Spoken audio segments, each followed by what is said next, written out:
Okay, welcome to this week's episode of KUDEN Radio, the podcast for, what do we say? The podcast for serious martial artists, self-defense practitioners, Ninjutsu students, people that want more than just punching and kicking and colored belts. Yeah. Anyway, so dai-shihan Miller here from Warrior Concepts. Thanks for joining in.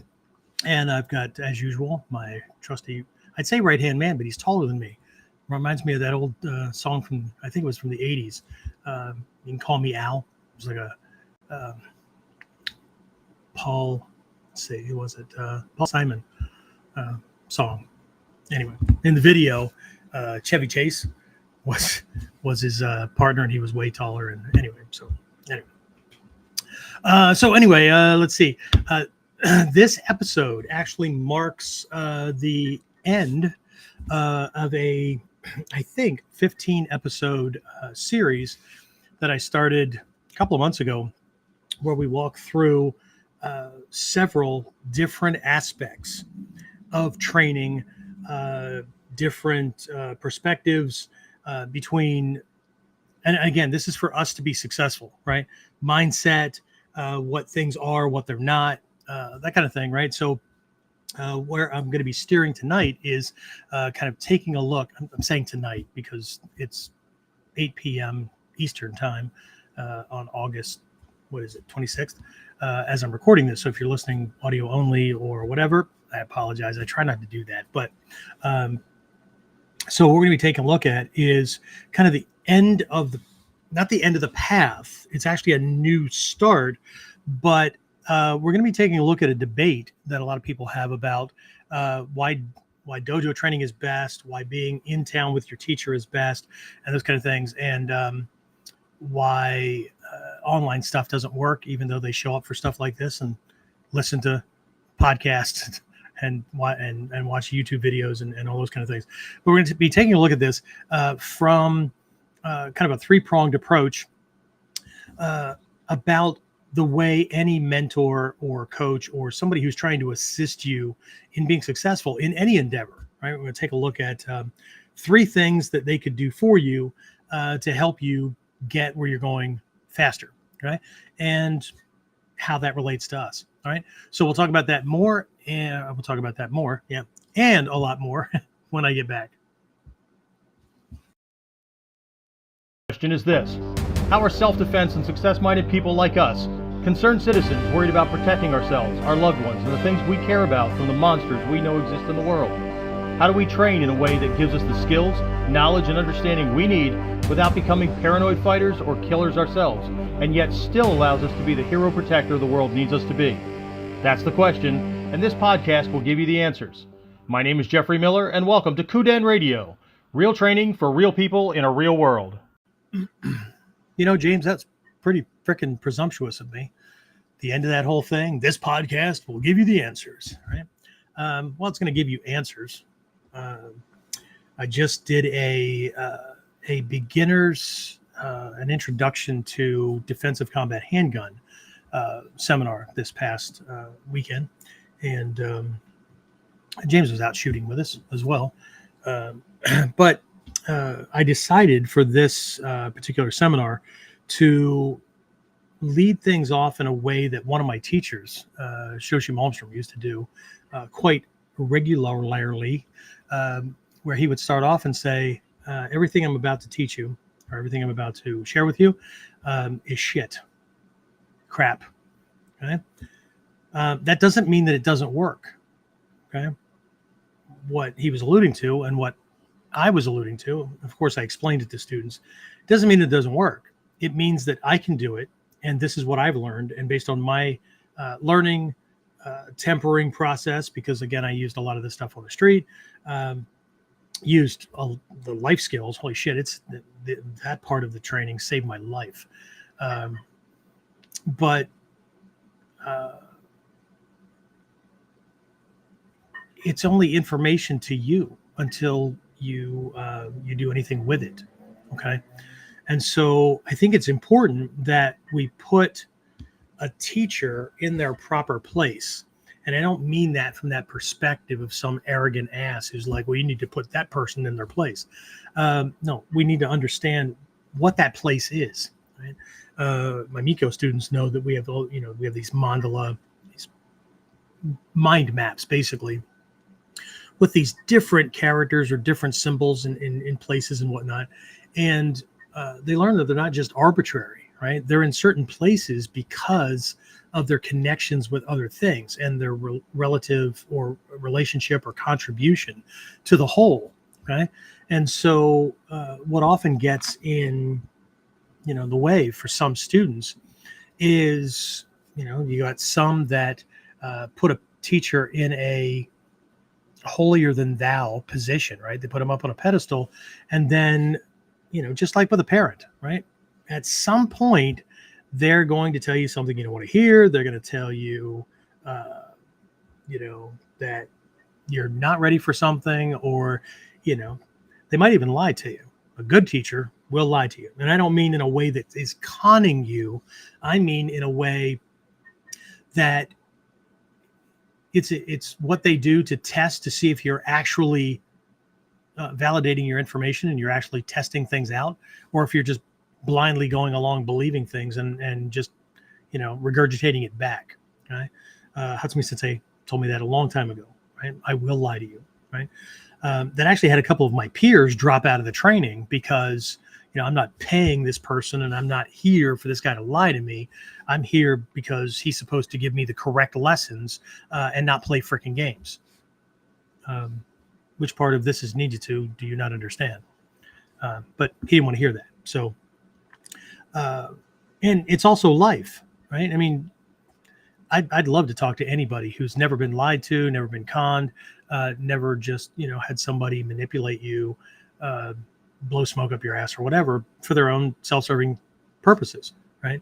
So, the teacher's job is to make sure that, one of the teacher's jobs is to make sure that you're paying attention and that you're not, it's not that you're not a disciple, right? There are these different words and different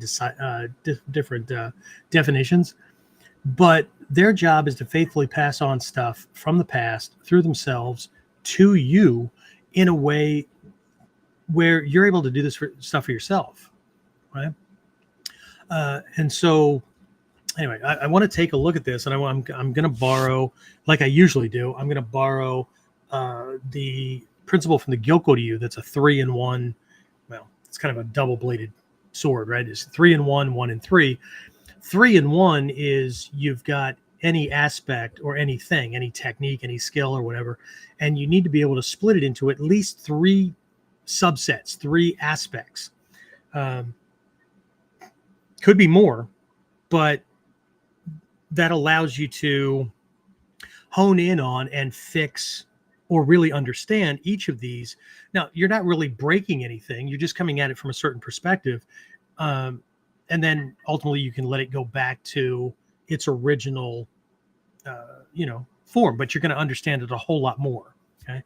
There's a Zen koan that says, and again, this is about monks, right? But in the beginning, to the unenlightened person, right? Trees are trees and rocks are rocks and rivers are rivers.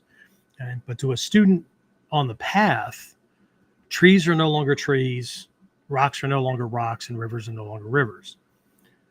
But to a master, to a fully enlightened one, trees are once again trees, rocks are once again rocks, and rivers are once again rivers, right? Now, I've had people online like to point out, or like to, what they throw back is that's just more of that dumbass ninjutsu backwards double talk. But it's actually pointing out a process, right? In the beginning, before, and I'm going to use a broad woo-woo kind of phrase, and it doesn't matter if we're talking about martial arts or we're talking about anything.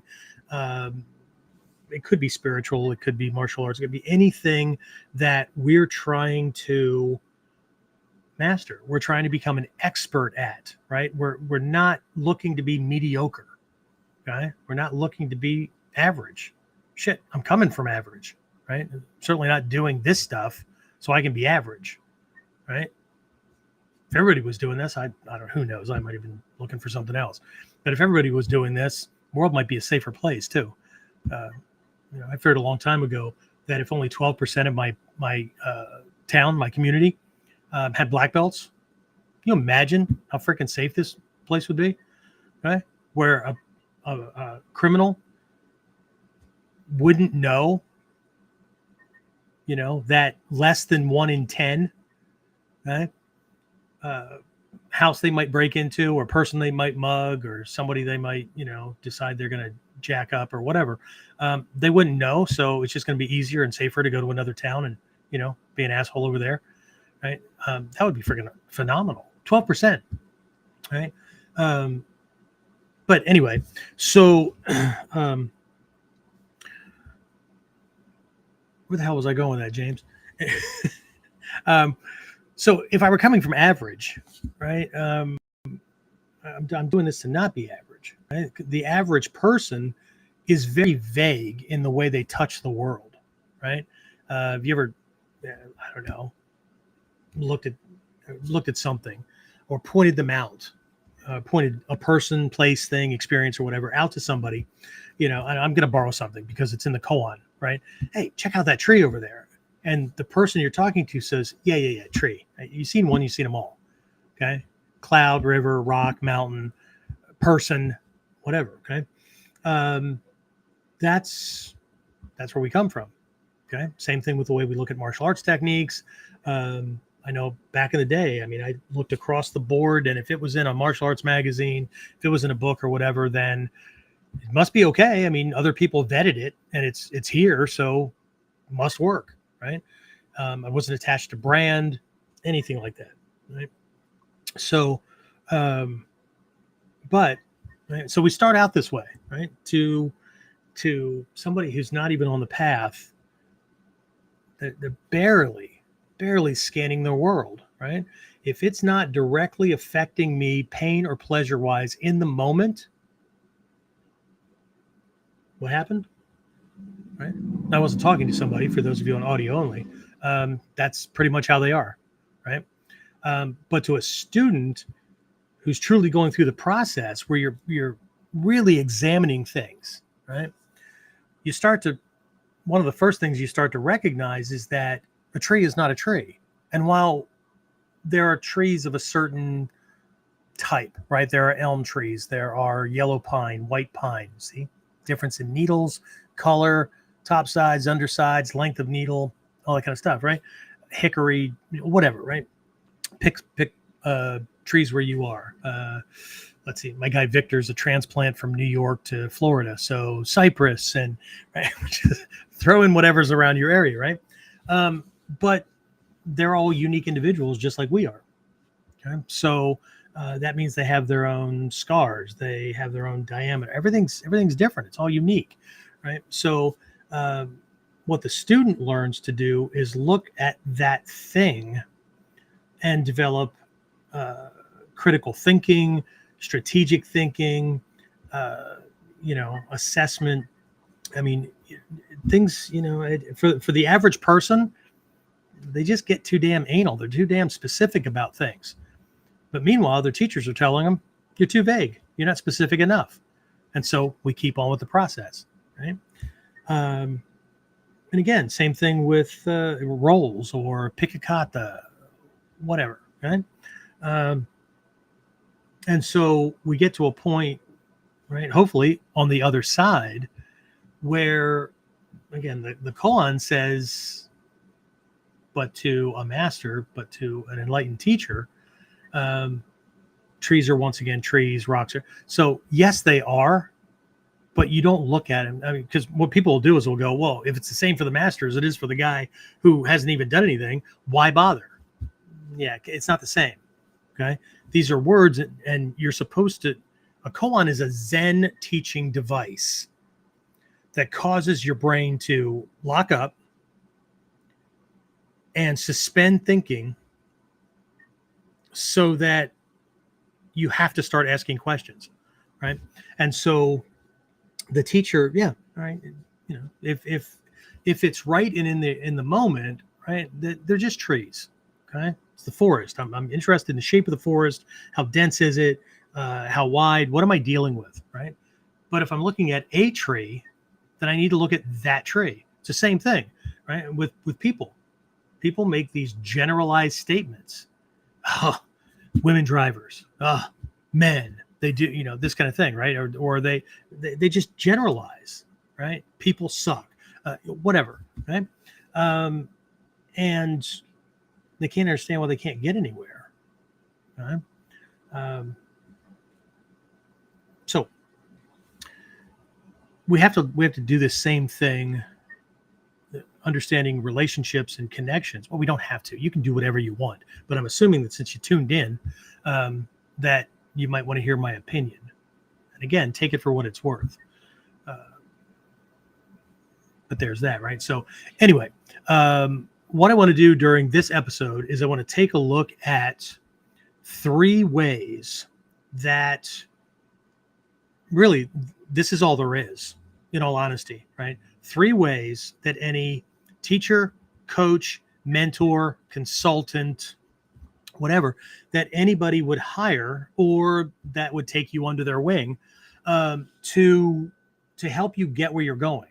And again, this is not limited to just martial arts, right? This is a life thing. It's one thing Hatsumi Sensei taught me, was that the martial arts can be used as a mechanism, as a framework for understanding ourselves, understanding others, understanding life and the way it works, those kind of things. And that doesn't mean that everything is fighting, right? But you start to look into things and see something deeper, right? So I want to take a look at these three ways, 3 basic ways that any coach, mentor, again, whatever, right, can help you to be successful. Now, we're going to specifically be talking about martial arts, ninjutsu. Now, you don't have to be a ninjutsu practitioner. I've got 5 guys that follow me that are in kung fu, that are in jeet kune do, whatever. Okay, I assume they're getting some benefit. Okay, but if we can understand these 3 things and we can put them into context, then perhaps at least we can't do anything about the masses, but at least we will stop being vague about the value of a teacher. No, the value of any given teacher, the value of having a curriculum or not. Now, the value of having any specific curriculum or not, or dojo or not, or group of training peers and whatever. Okay. Because again, there's that age-old argument, and well, I say age-old since the internet and maybe even before that, with like videos and whatnot that came out to help people learn things, right? That dojo training is best. Okay. And James, help me remember that there was just a recent lesson that I did where I was talking about online training, and I made reference to the screen being like a window, right? That the teacher's just on the other side. You remember that, yes? Okay, just being on the other side, right?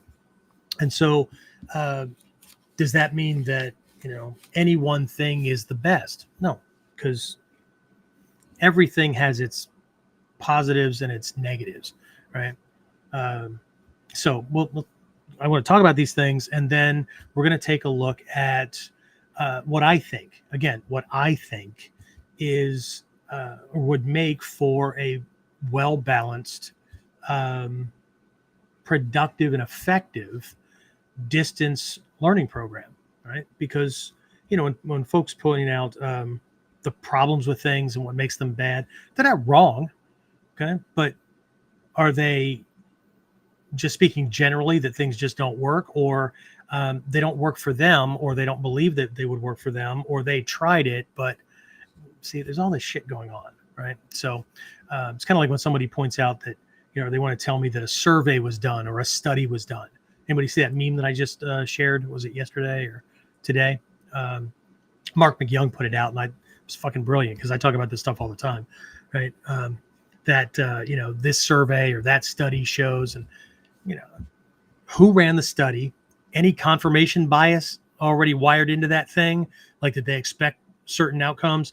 What group did they run through that? Right? Did anybody double check to make sure that that group wasn't chosen based on? It's kind of like these. It's political season here in the U.S. again, and they want to point out the polls and whatnot. Right? What freaking neighborhood did you go into? Right? Was it predominantly blue? Was it predominantly red? Was it truly a mix? Were they moderates where they could go in either direction because they're filtering through their experience and they're not just tied to a damn party line like the blind leading the blind? Right? So there's these criteria that I ask. And of course, either people go silent or they tell me to go fuck myself or whatever because they don't want to have that conversation, right? Because they need to believe what they need to believe. But this is not just about politics. It's not just about religion. This is how we do things. Okay. So before we do that, right, I'm going to bring up my trusty sidekick sensei Alexander there. I'm going to have to put you in for like a Shidoshi or whatever. That way I can call you no, I mean, that way you can be like a vice teacher. Sorry. You're a Nidan now, right? Yeah. So sensei's an ass. Anyway, who do we have on? I saw a bunch of numbers. Anybody that we care about? Anybody that I need to talk to. Dave's on. Who's on? Dave? Dave Fletch. Merrill Barnett's on. Somebody on YouTube going by Cat. Cat? Like Tiger Cat or like Kitty Cat? Or it was Cat Mizu. No, it's just Cat. Fair enough. He said it's probably a cool chat to be in. You're one of the longest standing ninjutsu teachers. Oh, well. Some of us are too damn dumb to quit. No, I just don't do anything unless I'm going to be all in. So that doesn't mean I won't change direction or make adjustments and whatnot. I'm going to be making another one here pretty soon because I want to hone in more on the folks that actually mirror my best students. And I don't mean they're same age, same gender. It's not about that, right? There's certain personality and character traits that these folks have. And I would like to duplicate that because it's the way they do things as well. Okay.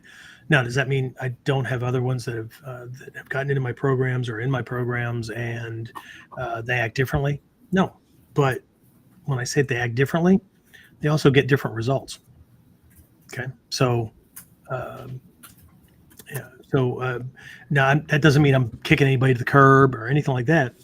What it means is that the social posts and these the offerings and things like that and the topics, right? I mean, I'm going to keep these topics going because James, I think we figured that out.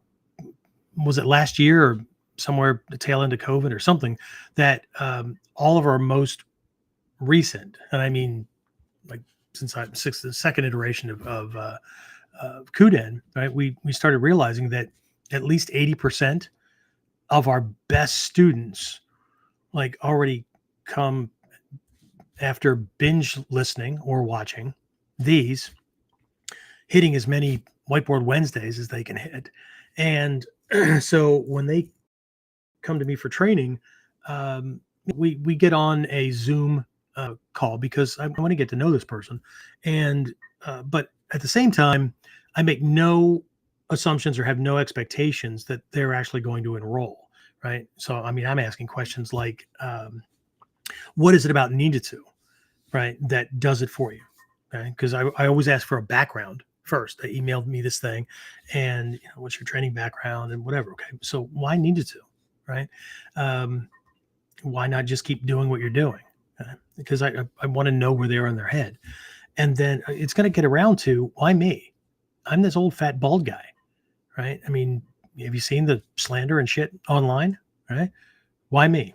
Right? Why me over all of these other ones? Right? Have you tried anybody else? Sometimes yes, sometimes no. But so that's part of it, right? Because I want to explore where they are in their head about this, and I think this is an important thing. Now, this is bias, right? I think it's important. Of course, I do, but I also do it. I don't say that something is important, but I don't do it. I do it because I think it's important. It's not fluff and filler, right? So, but I think it's important because it's not just for me. The student needs to hear the question. And if they don't know to ask it, they need to hear it asked so they can process this stuff. And trust me, my BS meter is pretty accurate. If somebody's blowing smoke, and I've got techniques where I'll ask them. Here's a for instance. What is it that you want to get out of the training? Okay. What is it that you want to get out of your training? Okay. How will this make your life better? What is it about you? Whatever. Okay. And so they'll give me an answer, and usually it's pretty quick. Okay. And then I'll say, oh, that's good. Okay. We can work on that. Okay. Tell me something else. And that one won't be as quick, but it'll be fairly quick. And I go, okay. And one more thing. And that's where the stall kicks in. Right. And I said, no, seriously. I mean, if you could change one thing, improve one thing, learn one thing over the next 3 to 6 months. I know, man, that's longer than a drive up window trip. Anyway, 3 to 6 months, right? That would make a huge difference in either your experience of life, your abilities with martial arts or whatever. But it would just make a huge improvement, right? Because you would eradicate like a major frustration or whatever. Okay. Man, it takes some digging. Okay. But I'm watching facial microexpressions, watching body, I'm listening to tone, right? Because they have to reach down deep, and you can hear it touching emotions because that's real. And so one of the reasons that I do that is because I want to get to the core reason. And they may not even know it when they come in. They may be so sure that the first one or two things is dead on. But the reality, from my experience, and I've been doing this for a long time, right? I started teaching, right? I started in martial arts in 1975. I started in this art late in 1980, early 1981. And I've been teaching, started my first training group in what was then West Germany in 84, 85, something like that, maybe. Right. Full-time in 1989. Okay. So I've interacted with my fair share of students. Okay. So it's not just the podcast that's lasted a long time. So I've gotten really good. And again, my hobbies are kind of weird, right? So there's things in Ninjutsu that, again, you can study this stuff, but what does modern science say about it, right? What can be added to that? Because man is always discovering things, which is always funny to me when somebody says, I only want to do it the traditional way. Define traditional. Which era are we talking about? Because even samurai didn't have the same freaking job from one era to the next. Okay? Same word, completely different position on the ladder. Okay?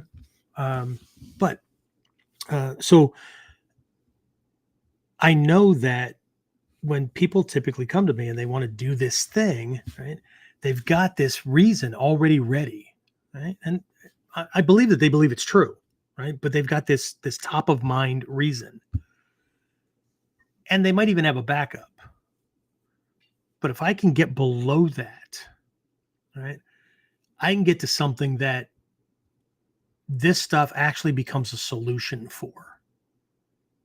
And when that gets fixed and that kind of value presents itself, and the student really starts to feel higher levels of confidence, power, personal control, those kind of things over not just themselves, but situations, and they're able to kind of steer things, the stuff that they think is cool when they read about the history of this stuff, right? This is what ninja were able to do. Well, that's cool. But then it's so easy to get caught up in, excuse me, this cool technique or rolling or this gadget or whatever, right? When the magic is, how do you affect your will without action? How do you accomplish something and nobody knows that you did it? Right? Or how do you do something in a way that most people look at it and go, holy shit, that was like magic. Okay. That means you can fix anything, right? My guys in the Jusan Butsu program, on the Mikyo study group that's going through, in two more classes, 3 characters along the mandala, we're going to get to this character that in Japanese is called Yakshi Nyorai. Yakshi Nyorai, Baizaji Guru, is the Sanskrit name. He's known as the medicine Buddha, right? But what the hell does that mean, right? I mean, there's all these like descriptions, and he's like any other doctor. He can diagnose symptoms, run tests, assessments, that kind of thing, and figure out what the root cause of an ailment is, and then apply the correct medicine. Okay. Wouldn't that be cool in your life to be able to look at things, not freaking guess or assume, and know what to look for? And I don't care if it's your day-to-day life, your job, your relationships, or an actual self-defense situation where you can read it and know exactly what's needed to cure this problem as quickly as possible. That'd be fucking cool. Now, the guys that want 2 or 5 minute rounds 5 or 10 times, probably not, because they want to see a good fight. Okay. But who wants to go through an illness or an injury and just have it drug out? Nobody. Okay. So, right. So again, I'm gonna be good at ferreting this stuff out. So I have these little meetings and stuff, and then, but that's just part of it, right? Another part of it is in finding out where they are, right? What kind of training have you done? Where are you with this? Okay, that kind of thing. And then, what do you think you have down? Okay, I think my rolling's down. Okay, good.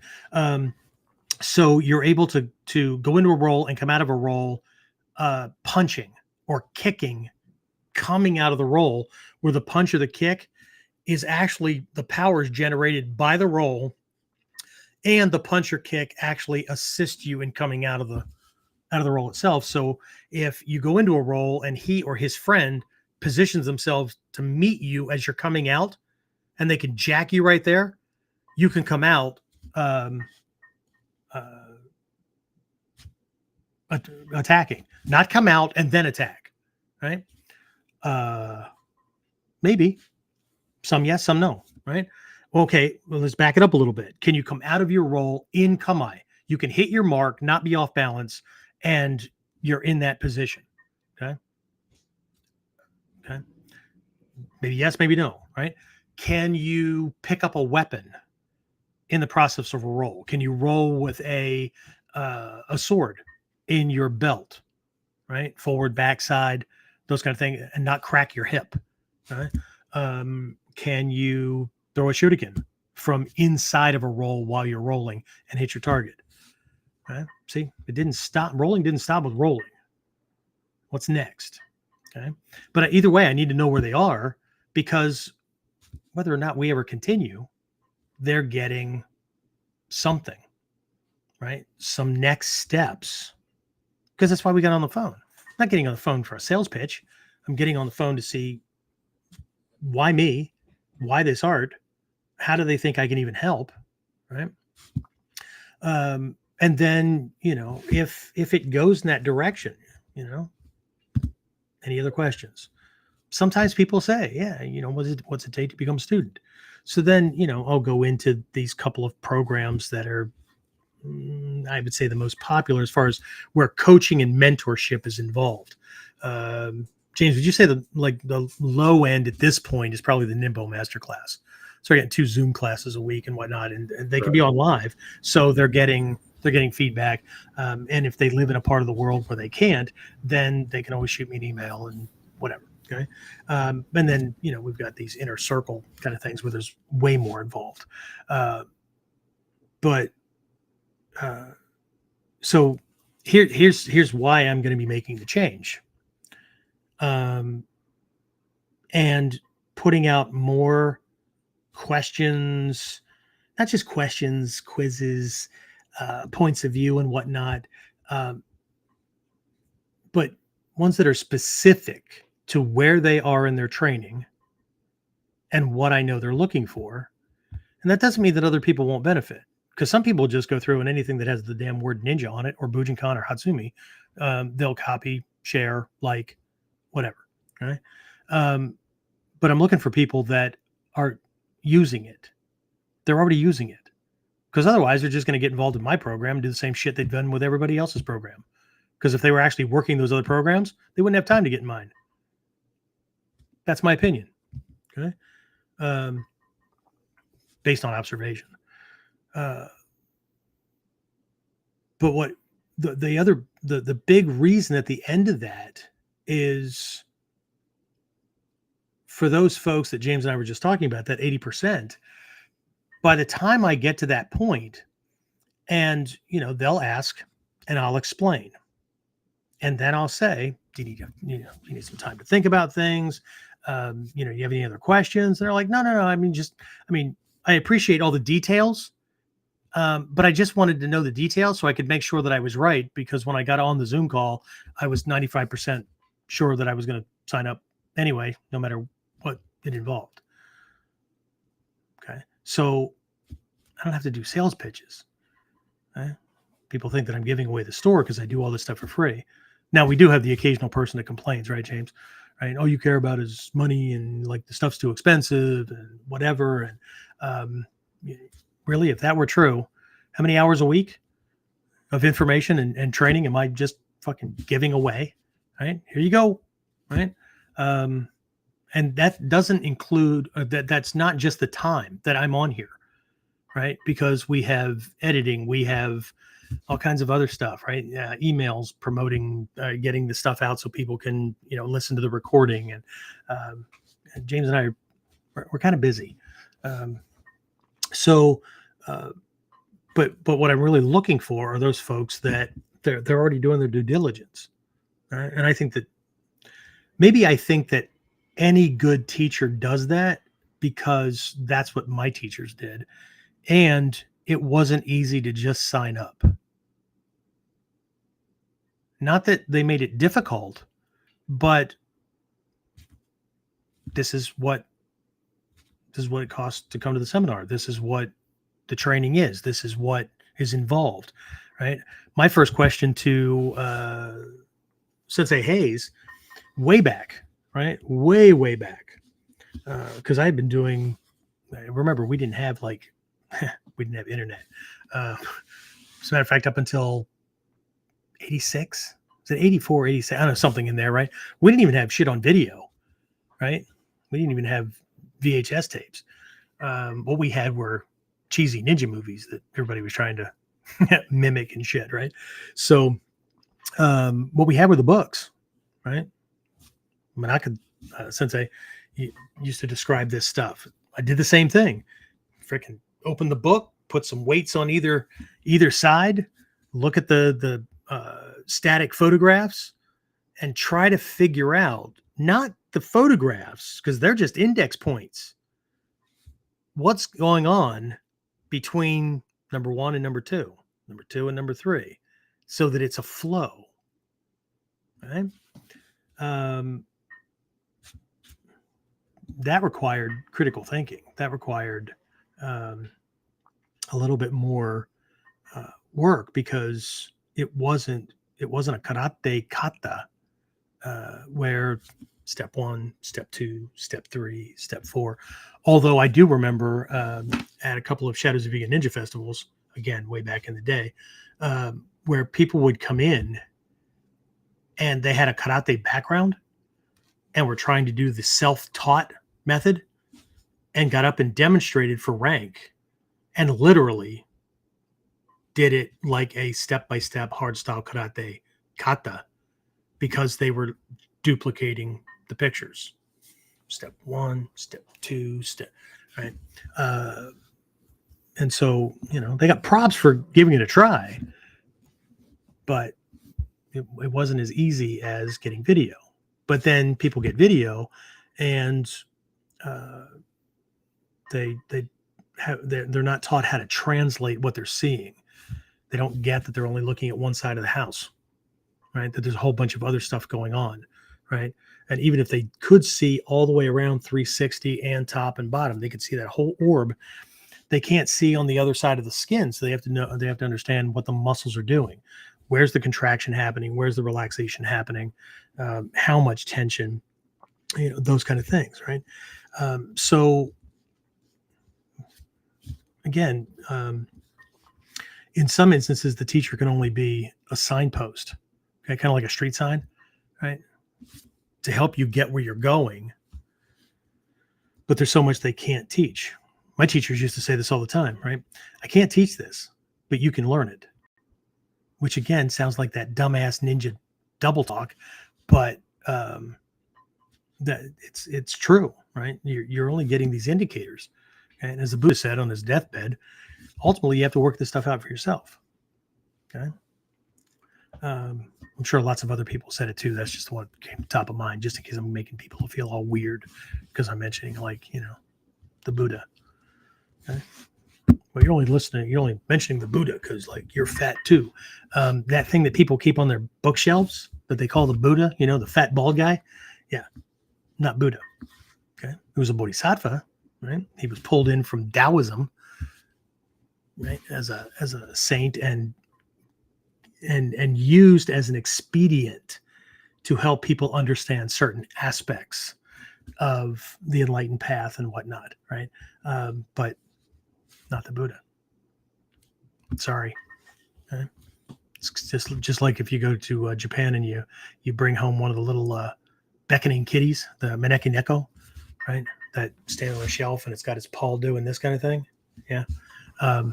That's a tourist version because cat's paws work this way. And the Japanese, when they beckon, call you over to them, they do this, right? So a true maneki neko does this.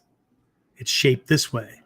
But in the tourist places on the shelves, you will see a section where they're this way, but you'll see this other section where you've got maneki neko doing this because that's what it means to us.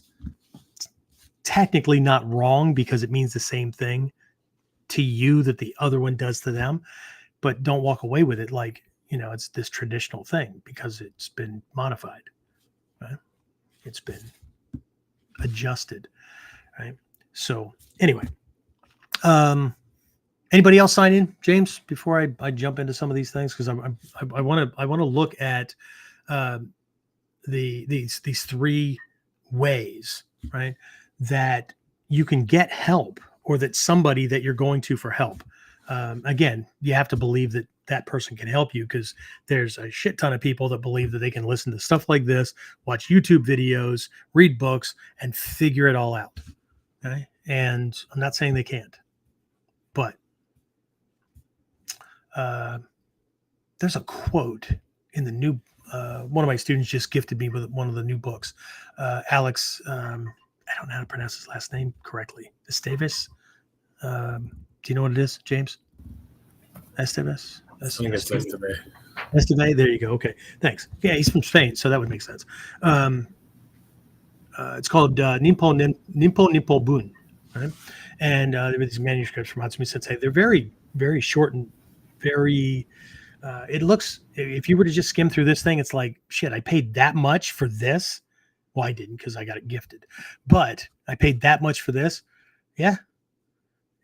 It's one thing to read a small statement or this thing or whatever and friggin' understand it. Okay. like one of the quotes in there from he has a date listed for the class when he probably heard it, right? But we've all heard these things over the years, right? We just all have different experiences based on when we were in class and since they said something. But everything that you see is a lie, right? It's a simple statement. Okay. Now you have to figure that out. Okay. But I've been teaching on this for quite a long time. And the words I've used up to this point is nothing in Ninjutsu is what it looks like. Okay. So if we're trying to learn something that is invisible by its nature, that students have to be able to look beyond the veil, look, draw the curtain aside, right? This is not the droid you're looking for kind of thing, right? How can we expect to do that, to learn these things, if we're not given the code key, so to speak, or we haven't been given enough experiences or led by somebody who's been initiated by by somebody that can point out that I know it looks like that, and I know it seems like that's the way it would be done. Yeah, but it's not. Okay, it's done this way. Well, that makes no sense, which is why he can't beat it. He's going to respond based on what makes sense. He's going to respond based on the perspective of the average fighter, the average person, right? The average leader. Pick any kind of thing, right? The ninjas, it's not that they don't do those things, but see, there's a whole other side, right? Anybody who's been around for a while knows the Ninjutsu Hake, the 18 levels of ninjutsu in the Togakure school. Okay? But the Togakure school doesn't have the Ninjutsu Hake. The Ninjutsu Hake is half the list, right? It's the Ninja Sanjuroku, Sanjuroke, right? The 36 fundamentals or training areas of the Togakure. Because what's not listed are the 18 areas of training that all warriors knew. The Ninjutsu Hake is all a variation on that stuff and or other things that were needed for escape and evasion and that kind of stuff, right? But we always have to look at that stuff like it's a not only a mission critical kind of thing for the spying and whatever else that they did, right? But back in the day, right, we have to suspend our confirmation or our conscious anchors, right, that cause us to translate 16th, 15th, 13th century Japanese life like 21st century, for us old guys, sometimes 20th century, US, Canada, UK, India, whatever, right? The modern Japanese have a hard time getting their head wrapped around those kind of things, right? No running water, no toilets, all kinds of things, right? So, well, the ninja could do this, right? They could detect these kind of things. Yeah, no, but everybody, right?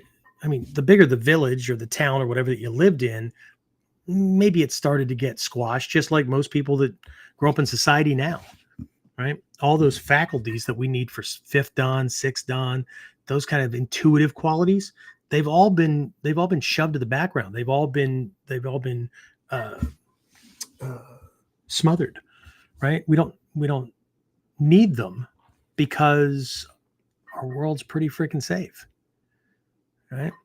So here we are trying to bring the stuff back out. But back in the day, people will tell me when we're doing wilderness survival stuff, they just didn't do that. It's not on a list. It's not in the Shininki. It's not in the Bansutsukai. It's not in the, really? How the hell did they cook their dinner? How'd they heat their homes? They didn't know how to start a fire, right? Water collection, purification, land navigation, being able to get from point A to point Z, right? There weren't roads to everywhere, right? So, primitive medicines, sometimes not so primitive. but there's a whole bunch of things that aren't written down.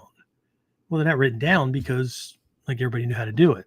The stuff that's written down or that's in lessons, assume that you know that. So here's a different application. So anyway, yeah. So I want to get back to this because I really want to explore this. Really, what we're looking at is 3 ways that a teacher helps. Okay, and to me, only 2 of these really work well for us. It's not that the teacher doesn't do some things in the first thing I'll talk about, but they're often overlooked.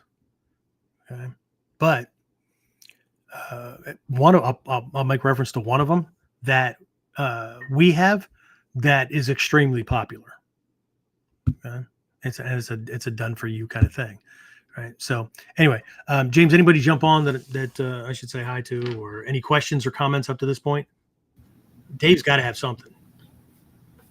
No, not yet. Oh, come on, man, you're slacking. No.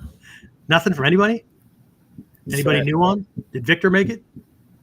What's your Victor? He hasn't said anything. Kat just said, I love Whiteboard Wednesdays. Why?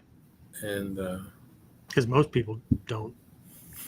I can see the numbers that pop on because I can see the screen and I can see numbers pop on and people pop back off. And I'm betting that 90% of them expected that I was just going to be demonstrating stuff instead of high level strategy and tactical perspective and application of things.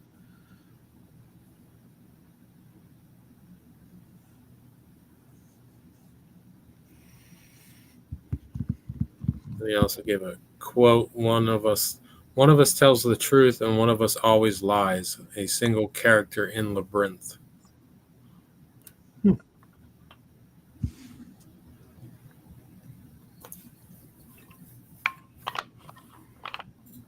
I think the yin yang takes on a whole different meaning when we understand where the kanji characters come from that describe it. The kanji characters to write out the yin and the yang actually point out 2 sides of the same mountain. Right? One side gets more sunlight than the other. So there's a whole different hidden meaning in there, right? That, one side is going to look more lush and more green, and it's easier to navigate, right? It's easier to know stuff because you can see it. It's right there. But it's also easy to let everything be a foregone conclusion because it's all lit up and it seems to be obvious. On the other side, where it doesn't get as much sunlight, it's going to look very different. And the way things grow, it's going to be very different. And the way you have to interact with it, it's going to be very different. And it's kind of like doing plant identification. Another thing that the ninja had to know, because as I teach it, you have plant identification for food, right? What's edible, what's not. Okay, what's edible, but you're going to end up dying of malnutrition. Because just because it's edible doesn't mean that you're going to get any energy back from it.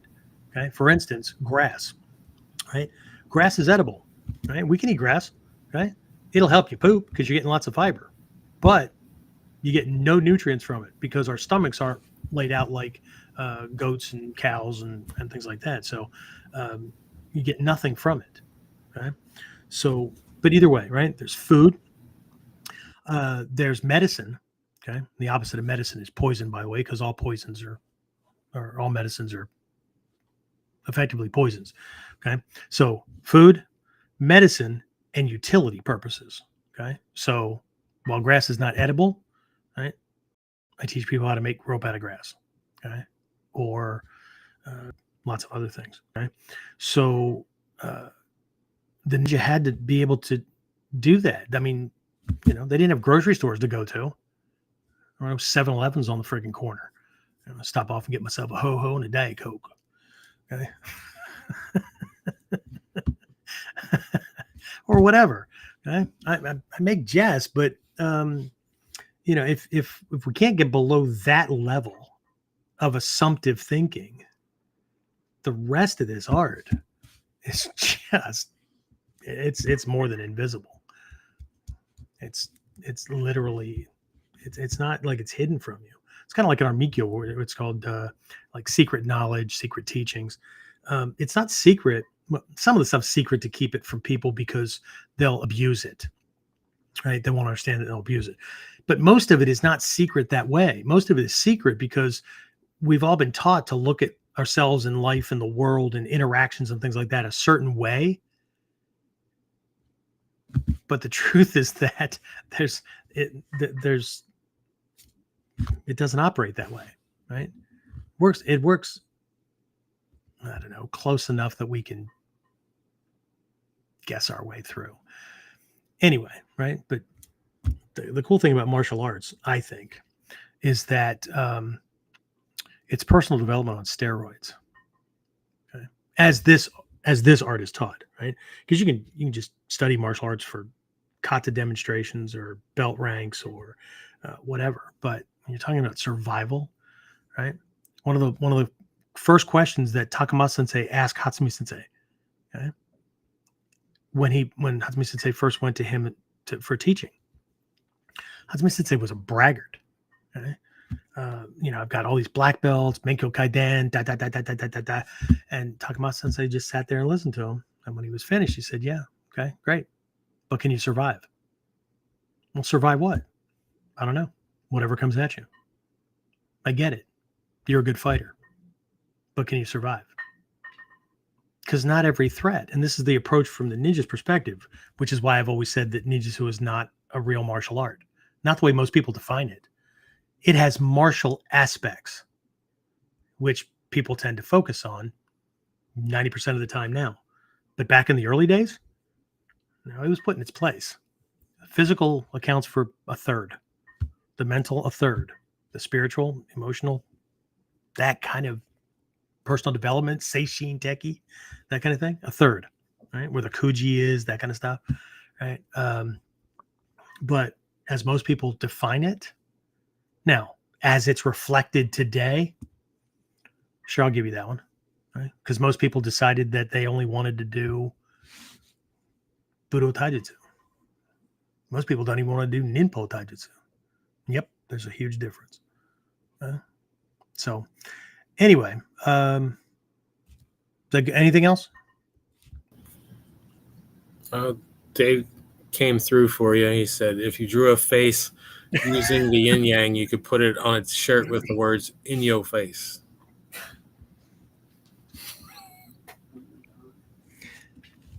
I did that to myself. I did it to myself. I opened the door. Dave Rex came crashing through. Yeah, no, I did it to myself. I'm sure some people are laughing, but it was probably your delivery. It would have been better if he'd have delivered it. So anyway, I bet he's laughing his ass off because at least don't tell jokes that at least you won't laugh at, right? That way at least somebody is. All right, Dave. Thanks. I do this shit to myself. We all do this shit to ourselves. Anyway, anything else? You let up James' face. James will often just, how many times do I have to hear the same lessons? And now he's telling you guys same shit we hear in class all the time. If you would learn it. Sometimes the black belts say that, right? God, we wouldn't be repeating ourselves. There's that old saying that knowledge is power. No, it isn't. Knowledge is just information retained.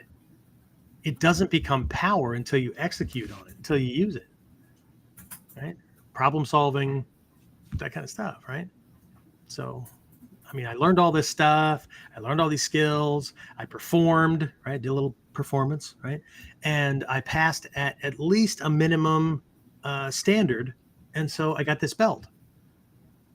And how many times do I tell students on the floor, right, that There's no such thing as a white belt technique. There's no such thing as a 7th Q technique. There's no such thing as a, that doesn't mean there aren't techniques on the curriculum at those levels. Right? The technique is there because of what we want you to learn at that point. The principles, the concepts, or we're going to take other ones and bump them up, right? But it's not like I'm giving you a new box of toys because you graduated from playing with the old box of toys and we can put those away in a closet. Okay. Techniques in our module 1. So for most people, MooQ, whatever, right? So they're introduced there because it's kind of like new magicians learning tricks. Like the first tricks I think all magicians should learn are the ones that are self-working. Like you can't screw it up as long as you do the step-by-step right. They require no sleight of hand. They require no props or whatever outside of maybe a deck of cards or whatever, but they're self-working, right? So you can seem amazing, right? But you didn't have to do anything that required dexterity and whatnot.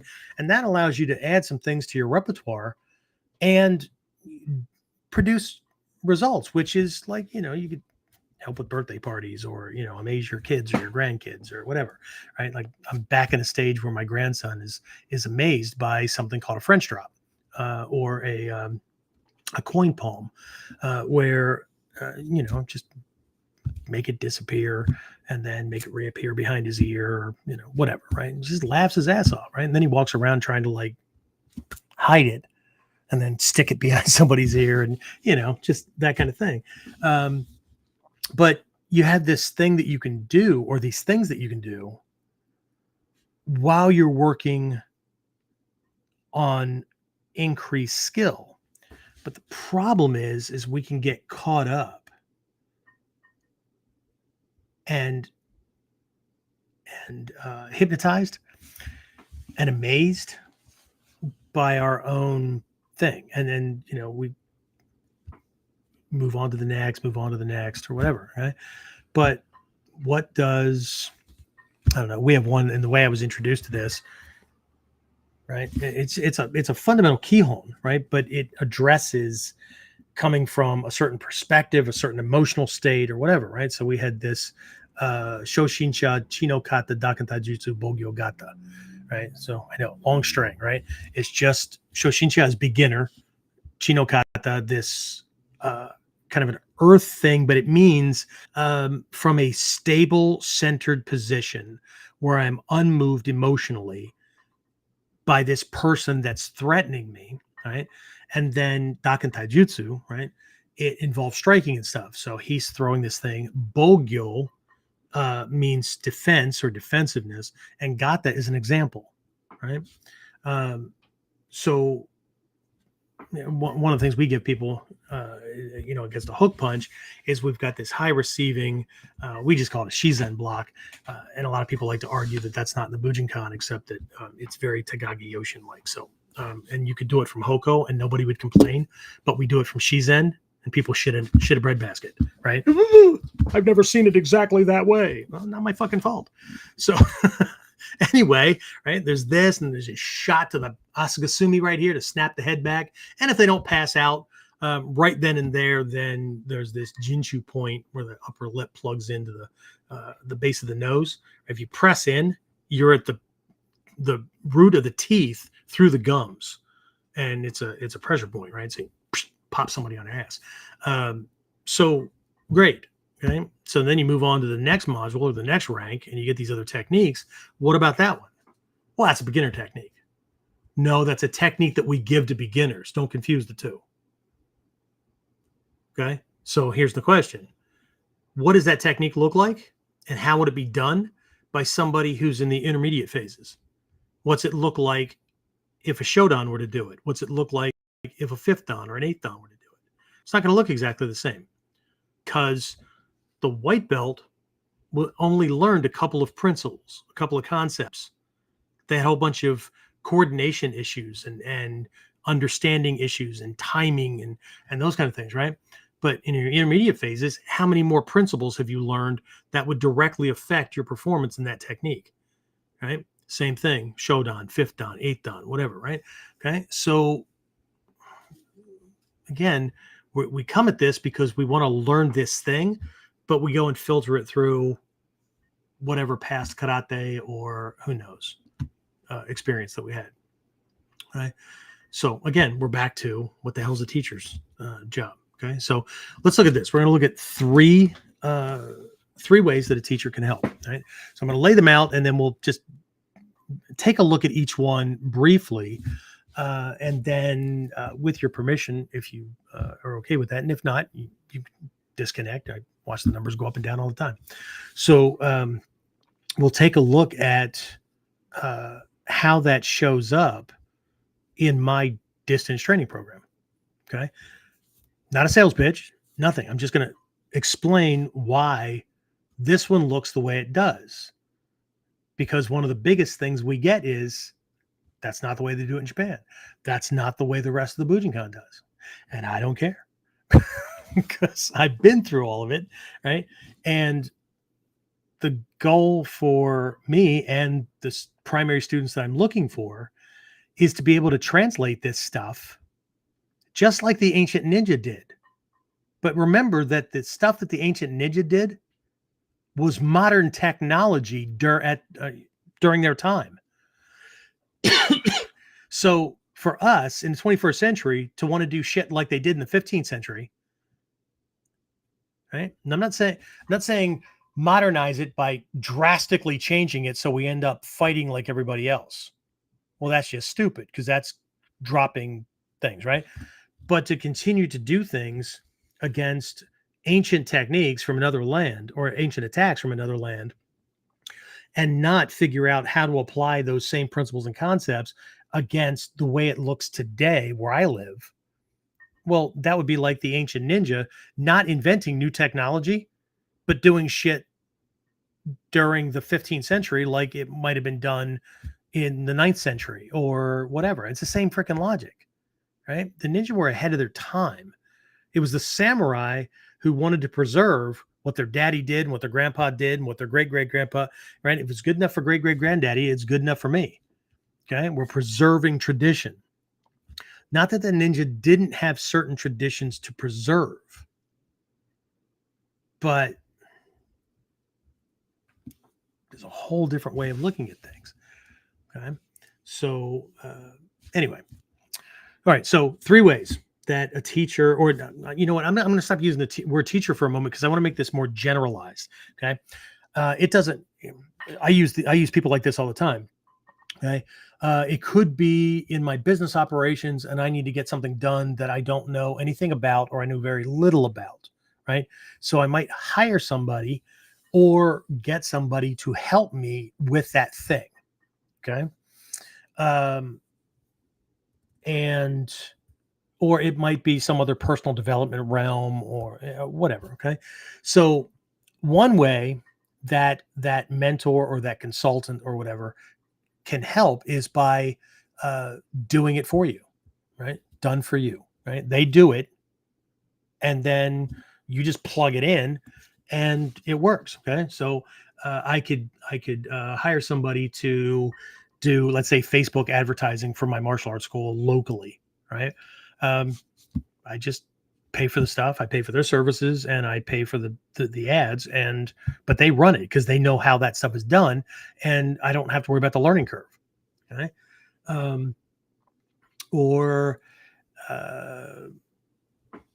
Let's see, I wash my car, whatever. Okay.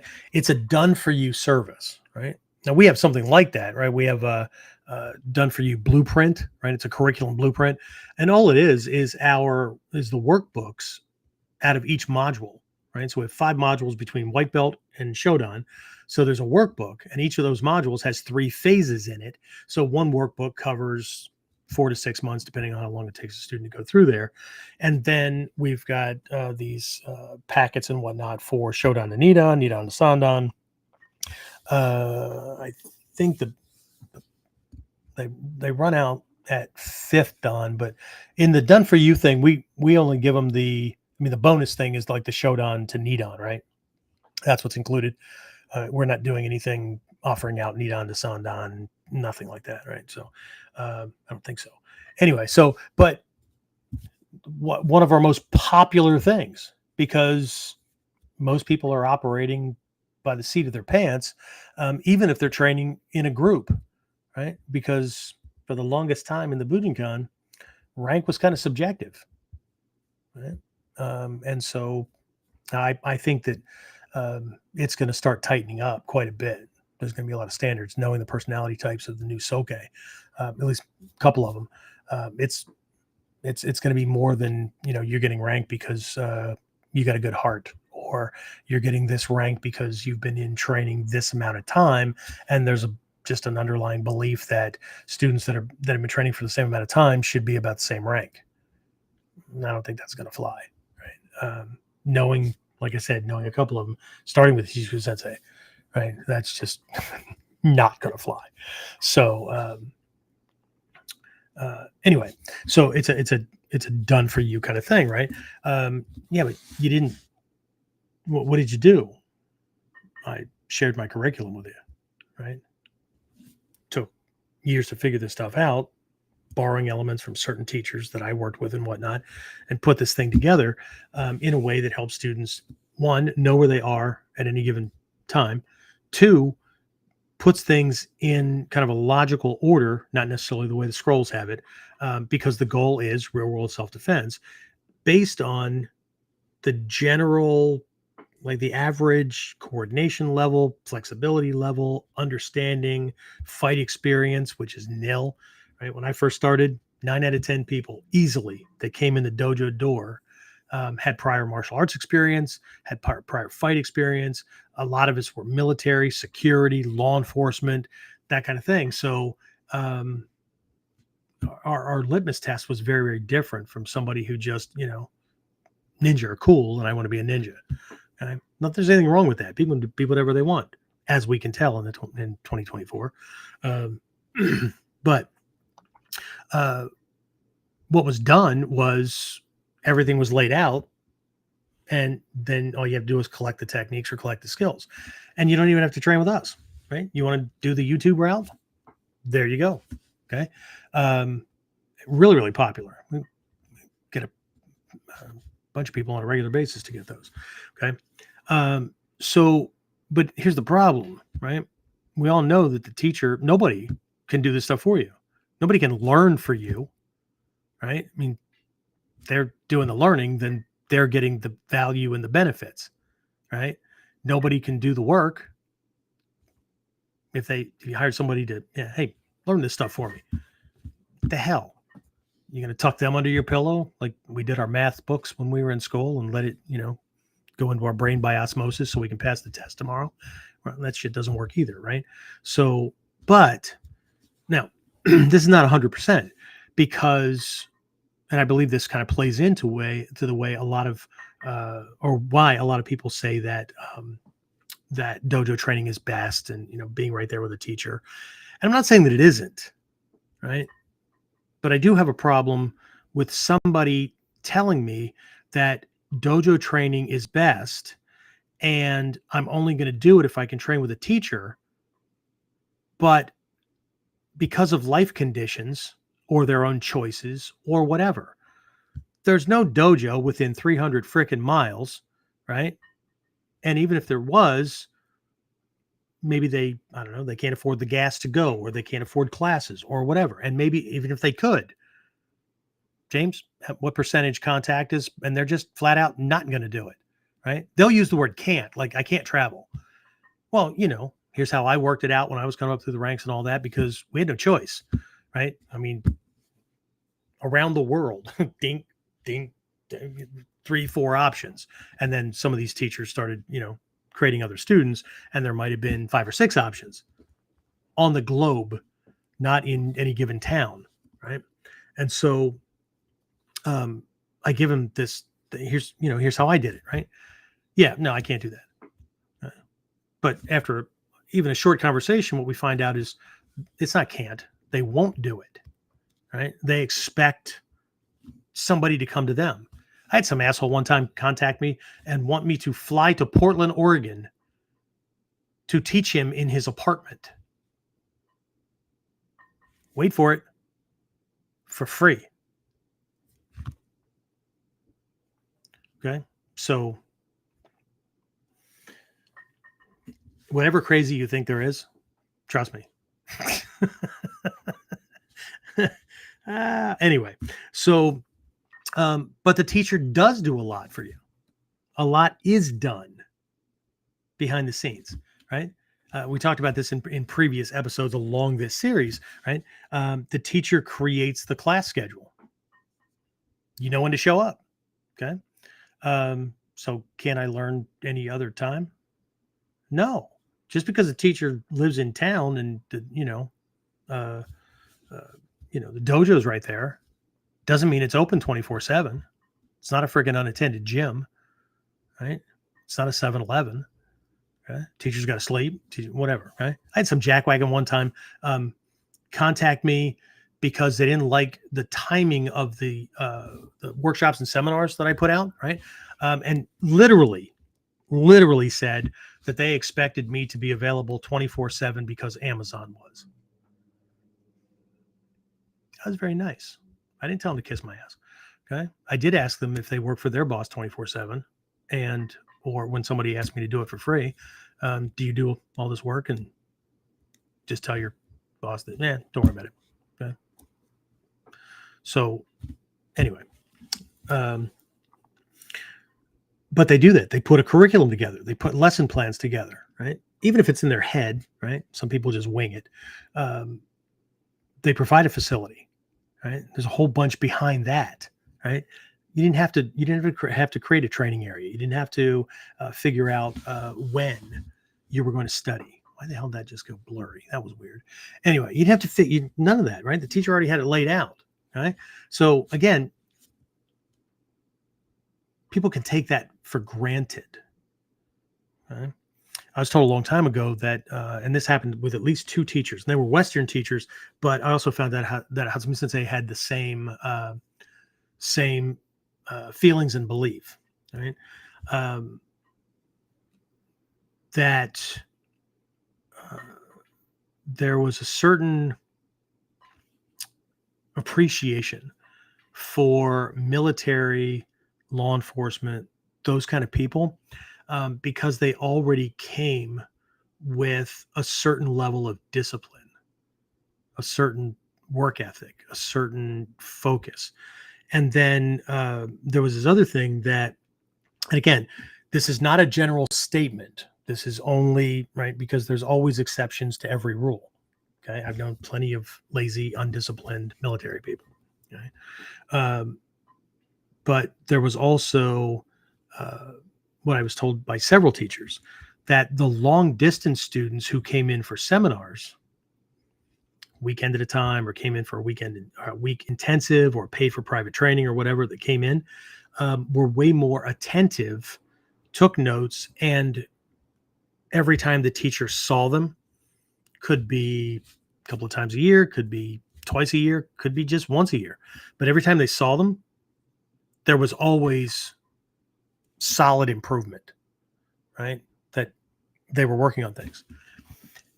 And percentage wise, that was more than the local students who came to the dojo for regular classes. And what they shared with us was they believed that had to do with the value of time. Like the local student can take the dojo for granted. Like I can go to class anytime. Okay. When I go to class, like if I don't understand something today, well, I'll be in class on Thursday, so I can figure it out then. Or, I've got this long-term program or whatever. When a long distance student comes in for training, they've got how many hours? Like our fall camp is what?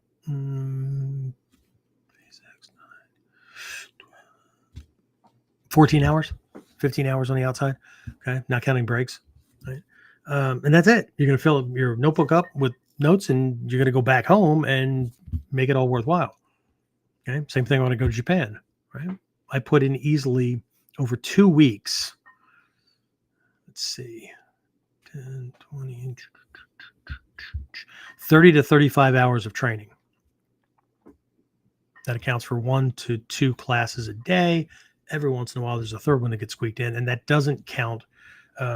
That doesn't account for like day trips to temples or an overnight where we go to Kyoto and we'll go to Nijojo so people can experience what an actual nightingale floor that was designed by Hattori Hanzo he was a ninja, right? To catch ninja, what that's actually like, those kind of things. It doesn't count that stuff, right? Because I'm not coming back for another year. Sometimes, I mean, COVID threw it off for 3, and then we haven't recovered sufficiently enough. Hopefully I can go next year. But this is right. This was not just what they were teaching, but teachers giving me specific insights so that I can get better at things. Not that there was anything wrong with it, but sometimes it's just, okay, you got that. Here's the next thing. Okay. Look at it from over here. Note, right. I gotta go back home and work on this shit. So,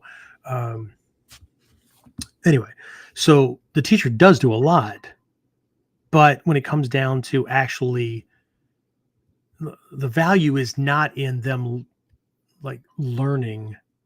Like, they can't learn it for you. They can't do the practice. They can't, whatever, right? They already know this stuff, at least to that level. Okay? So that's pretty much out, right? There's no done for you ninjutsu mastery path. Okay? So what else does a mentor do? Mentor or a consultant, whatever, right? Can provide lessons, feedback, and this is going to be right up there with all those other 4-letter words. Accountability. Okay? That's why people sign up for stuff, or they don't want a teacher, right? Because they don't want anybody telling them they're not doing it right, or they're mistranslating it or whatever. Because it's right there on freaking video. Even though Hatsumi Sensei has in how many books pointed out that he's done things and had professional photographers take a picture of things, or he's demonstrated things for students who had video cameras, and they thought that they'd catch it on the recording, and no, you can't catch it on the recording because the camera can't pick it up for all that it's picking up. If you don't, the reason you can't see it is because you don't know what to look for, right? So everybody looks at things again based on what they think they already know. There's this filtering, right? So anyway, but obviously it's a teacher's job to teach. Okay, it's also the teacher's job to provide feedback, right? And that comes in the form of corrections, dojo or whatever, right? But that doesn't have to be like in the moment.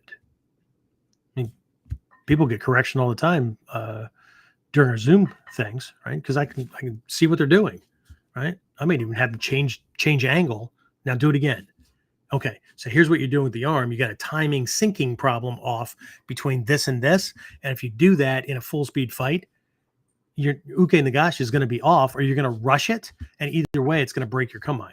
Either he's going to make contact with you before you're ready, or you've tried to jump into position too soon, and you're stiff, and it's going to knock you over. We call that breaking your kamae. Right? Same thing a jab does. When a jab comes in and makes somebody do this, right? Your posture is broken. Right? Doesn't mean you can't bob and weave, but this throws a 7 or 8 pound bowling ball in one direction and makes it really fucking difficult to move in the opposite direction, which is why boxing has jab, right, cross. So when you bob, they pop you with a freaking next shot because they know where you're going to go. Right? We don't have that. What we don't have is the benefit of getting to talk smack after somebody tries to kill us and ask for a rematch, which would be, I don't know, could be stupid, could be funny, depending on who it is, I guess. So, but it's the accountability, right? Testing, reviews. I'll send emails. Hey, just checking in. Haven't seen you for a while, right? Haven't seen you in class. Want to make sure everything's okay, right? Not ill, weren't in an incident, whatever, right? Because I want them to know that I'm paying attention. You can't hide in the back of the room, okay? I know you're paying for tuition, but if I were all about the money, I wouldn't be worried about whether you were actually practicing. I would just go, well, at least they're paying. So there was an agreement. There's a huge difference between paying an instructor to teach you something because you're paying them and an acceptance by a teacher where you have a teacher-student relationship and both contribute to that relationship. But I understand 21st century America or Canada or UK or whatever, it can be easy to see this stuff as just another fucking drive up window thing. Right? But that's not a mentor. That's not somebody who's guiding you. That's somebody who put together a bunch of stuff and the relationship is transactional. Okay. I'm paying you, you do what I want. I'll tear up a membership in a heartbeat. Okay. So, anyway, hey, look at that. A cricket on top of my laptop. Left my window open for air and must have found a way in. What's up, dude? Anyway, all right. So, sorry, I digress. Right. So, yeah, you need them for that. But do you have to be in the same room to get it? I don't know. Maybe. Okay. And then the third thing that a teacher, mentor, guide, whatever, can provide, it's not always, but in the context of a martial arts school, they provide a focal point or a hub for like-minded people to group together. So they are the nexus for a support group, like I said, of like-minded people who, can share ideas, those kind of things, right? And they don't always have to run to the teacher. There's seniors that can help you. You're a senior that can help others, right? The Kohai Senpai system, right, is not a rank thing. Right? I tell all new students when they come in, right? At this point, you're Kohai, sorry, right? You're the low man. Everybody else has been around longer. So, but the good thing is you should be able to ask anybody for anything that you're working on. And unless, they've been around for 6 months or more, they should be able to help you out. Right? It may not be perfect, but it's going to get you farther down the line. Right? It's an expedient. Okay. You don't always need to be running to the teacher. Okay. This is your family. Right. So they'll help you out with that. But as soon as the next person enrolls in the program, you're now their senpai. Okay. Because you've been here longer. So don't take your stuff for granted. Right? James knows a student will get through mod 1 and whatnot. We have this student creed. Next thing we know, we move off to, mod 2 and they're learning this other stuff. And I'll ask them a question or vocabulary or something from, I have more shit than just moves. Right. So this other stuff from their previous module. And if they hem and haw,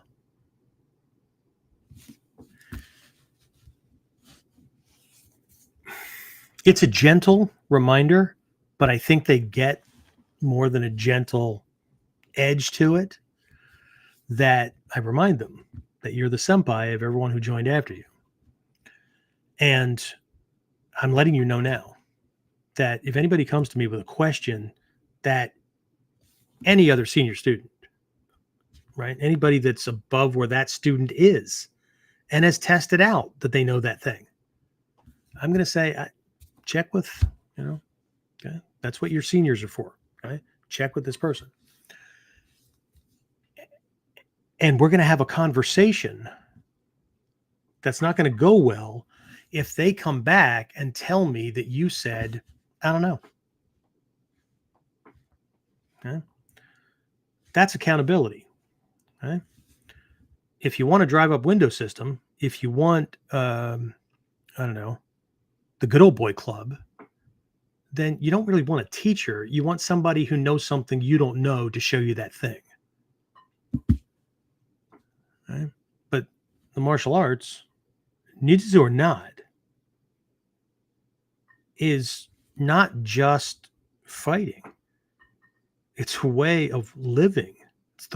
This is about warriorship. Okay? So our student creed, our vows of intention, okay? Our warrior code of action.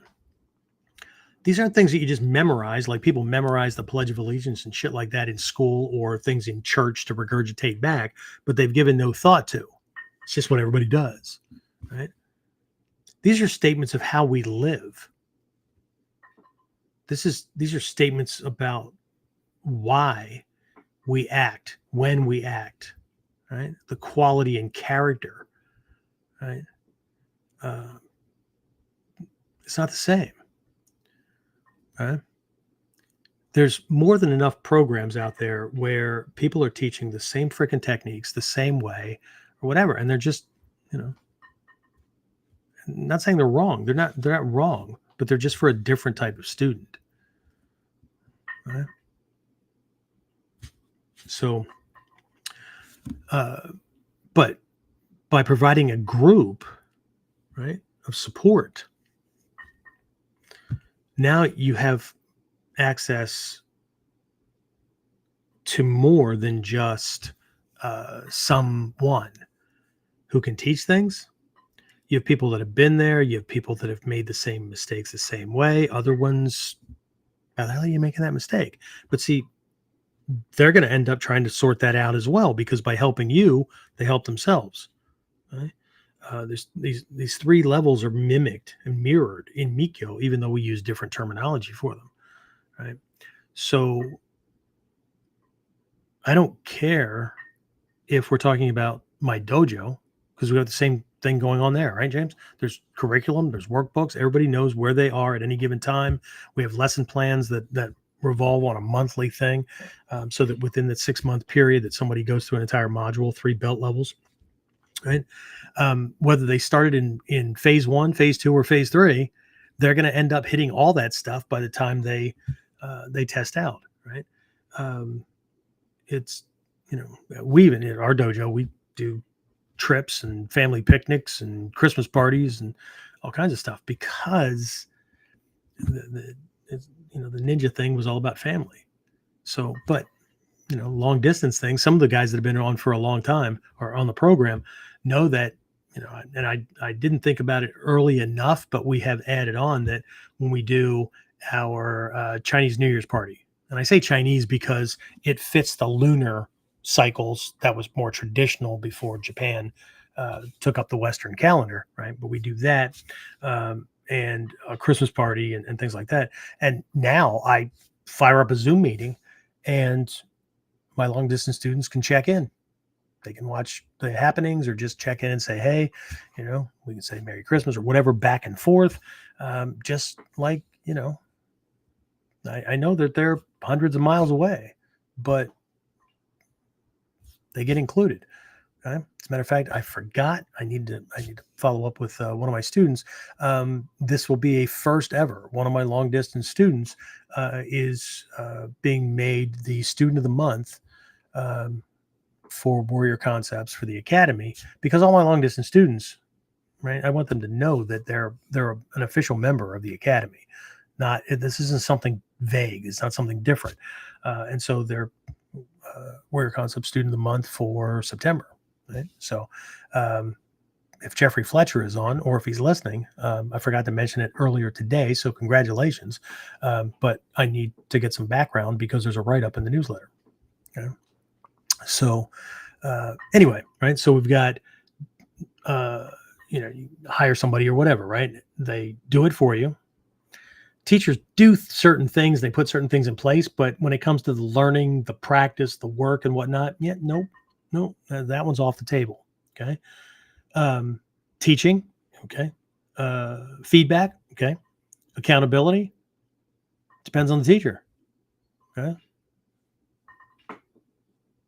For a lot of people, I try to do the accountability, but they don't respond to my emails or my messages, then I give them the benefit of the doubt and assume, right? As much as I don't like doing that, I assume that they must be working on things and they don't have any questions.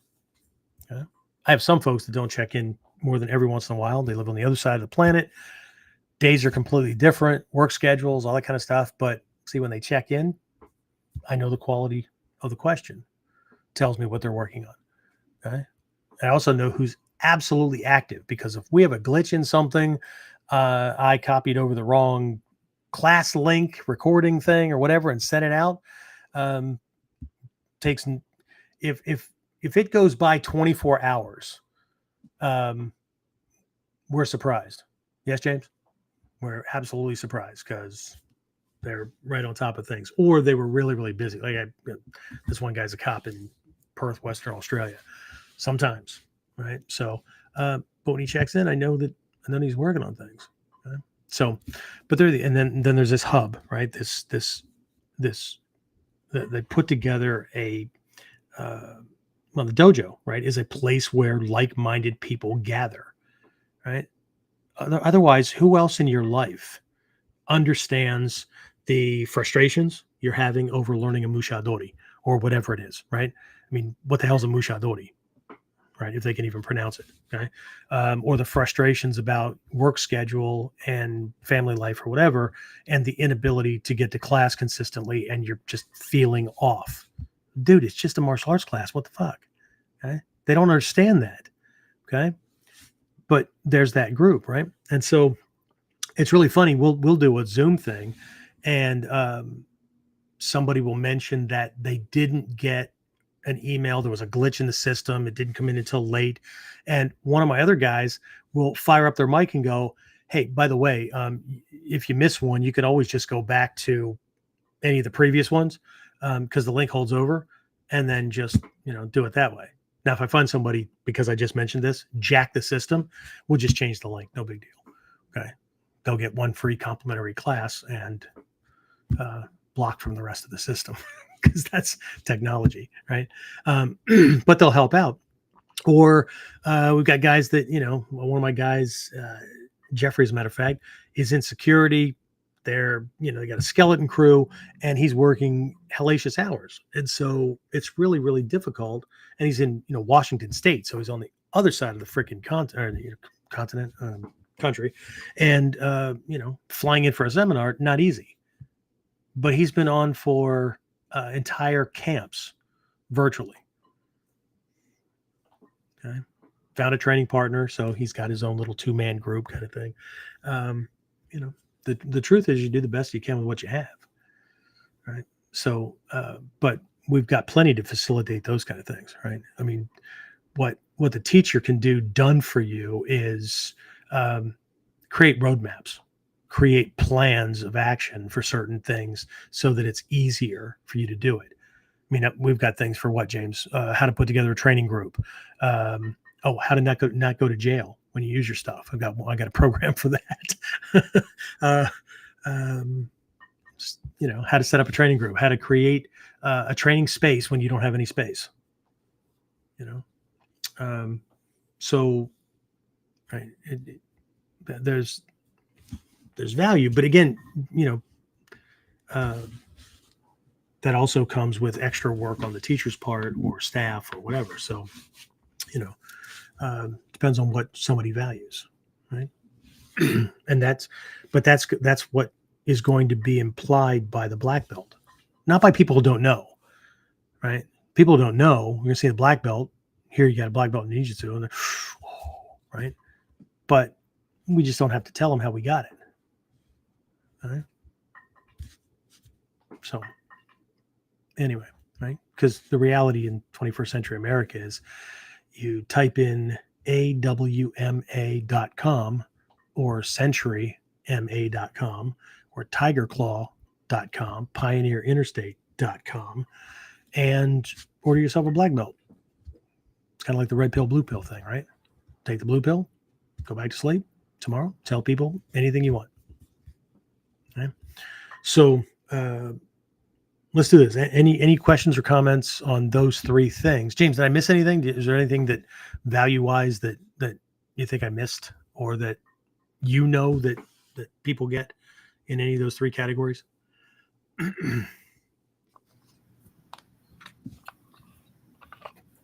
Nothing that you haven't mentioned that I can think of at the moment.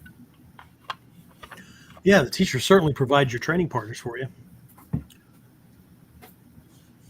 the irony that I've always seen in things is people want the skills to be able to neutralize a threat. That's really polite, isn't it? Beat the shit out of another human being who's trying to hurt you, right? They want to be able to do that to a stranger, but they can't walk up to somebody else who's not trying to hurt you and say, "Hey, heard you were interested in martial arts.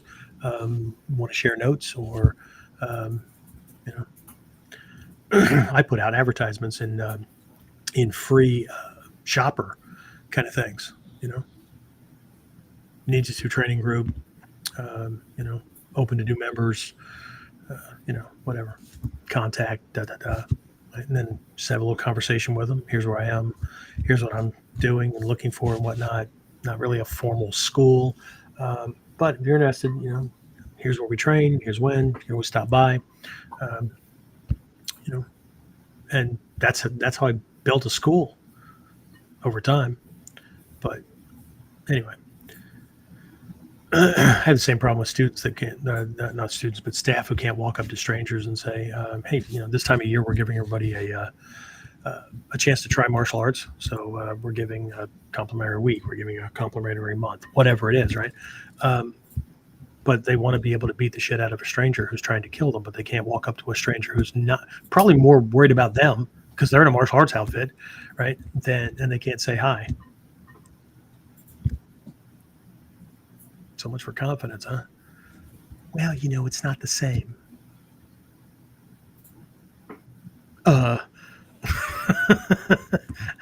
That personality type I would not put on guard duty because they're probably not gonna challenge somebody, or they will that much. I'm sure the sergeant's around here somewhere. He'll come and help me. Right? Where's my backup? Anyway, questions, comments? Kat said, "Love it, an in-depth look at what a teacher provides." Well, I can't say that every teacher provides it. Right? I lucked out. Right? Now, I bit the bullet when I decided I was going to do this. See, I'd been in other martial arts before, and they were more the teacher choice was more geographical. What I mean by that is that was the local group, that was the local school. It was convenient. When I got turned on to this stuff, I actually got turned on to it because I think the first article I ran into I didn't find out until later that it wasn't actually an article, it was an excerpt from his book, right? And got 2 paragraphs into it and thought, holy shit, not only do I have to do this stuff, but I got to train with this guy. And it wasn't a sales pitch. It was just, here's how, but it was just the way he was communicating and whatnot. And this was a period in my life when I was still recovering from, I was a military policeman and all that kind of stuff. So that helped because it gave me lots of experiences and also lots of opportunities to correct people's behavior or help them get their behavior created, because I could apprehend them and pass them down the chain, that I wasn't able to do when I was a kid growing up with this abusive guy that 6th grade education, but just beat everybody down around him. Right? It's one of the reasons I'm doing what I do. So I'm not going to use the word trust me or the phrase trust me, because I know that most brains click off when that happens. So I'm not going to use that. But I'll just say that it was not one of the easiest things. It was one of the most excruciating things that I ever did to pen that first letter. Yeah, we didn't have email. Sorry. Pen that first letter and mail it off to this teacher to see what was required to become a student. And what he led off with was, get this membership in the group. We'll send you a newsletter, that kind of thing. And, if you can make it in for a seminar every once in a while, so it was very light touch. It was very like we do in Nikyo, right? Very, very light touch, leaving it up to the student. And I just felt like, wow, okay. But that didn't really say what it took to be a personal student. Well, he had so many people contacting him at that time that he didn't know me from Adam, right? And I can make all freaking promises in the world, but right, bait and switch is a common trait among human beings, right? And so, I'd go to the first one, right? Surprised him because I was just somebody, and again, I probably expected that he knew me, but I did understand where he wouldn't, because how many people contact him, right? I mean, I run into the same thing now. Hey, you remember me? I trained when, do you realize that you don't look the same as you did when you were 9? That kind of thing, right? Or were you in the school for more than 6 months to a year? No, I'm sorry. This is nothing personal about you, but I've literally run thousands of people through my dojo since 1989. That you weren't around long enough to stand out, or you didn't do something. There's been a couple that haven't been around for very long, but they did like something boneheaded. I remember. Like the guy who wore his tabi all around town doing dumbass shit. And I had to threaten him because I don't know if you freaking think that those tabi make you invisible, but they make a very distinctive footprint. And those tabi lead back to my dojo. Nobody else in the freaking area wears that shit. So 1, you're not invisible. And 2, when they show up at my place, I'm going to hand you off. And I don't want to hear shit about loyalty. Because that student had a responsibility to be not only a positive, productive member of his dojo family, but he had a responsibility to protect the dojo and the lineage and the teachers through his own actions. So I don't want to hear any of this empty shit like, well, that's what friends do and that's what you do for. No. Mm-mm. Okay.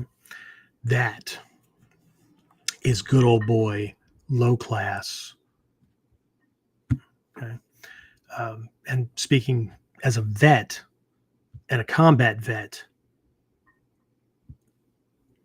there's a very different criteria for having somebody's back. And it's not just because you wear the same uniform. But once you go through a certain type of shit, then you don't do dumb shit, because you don't just put yourself in harm's way. You put your brothers and sisters in harm's way. So with great power comes great responsibility. I heard that somewhere before. Anyway, so what else we got?